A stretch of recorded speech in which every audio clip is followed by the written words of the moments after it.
मुख्यमंत्री फडणवीसांचा मोबाईलवरून योजनांवर वॉच असणार. सीएम डॅशबोर्डचं फडणवीसांच्या हस्ते उद्घाटन. सरकारच्या विविध 26 वेबसाईटचं लोकार्पण. सर्वच योजनांची कामगिरी मुख्यमंत्र्यांना थेट मोबाईलवर पाहता येणार. मला निवडणुकीत 10 ते 12 कोटी लागले. राष्ट्रवादी अजित पवार गटाचे माजलगावचे आमदार प्रकाश सोळंकेंचा जुना व्हिडिओ व्हायरल. निवडणूक खर्चाहून जास्त खर्चाची कबुली दिल्यानं सोळंके वादात.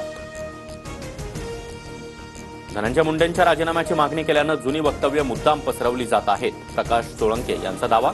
तर व्हिडिओत लाखांऐवजी कोटी हा शब्द चुकून वापरल्याचं स्पष्टीकरण. जन्म अथवा मृत्यू प्रमाणपत्रासाठी पुरावे नसताना अर्ज केल्यास थेट फौजदारी कारवाई होणार. बनावट प्रमाणपत्र रोखण्यासाठी महसूल विभागाचा महत्त्वाचा निर्णय. संबंधित अर्जाची तपासणी पोलीस विभागामार्फत होणार. सिंधुदुर्ग आणि पालघर जिल्ह्यामध्ये मालवण जवळील समुद्रात 19,131.72 चौरस किलोमीटर क्षेत्रफळावर तेलसाठे. तेल उत्पादक कंपन्या लवकरच संशोधनाद्वारे उत्खनन करणार.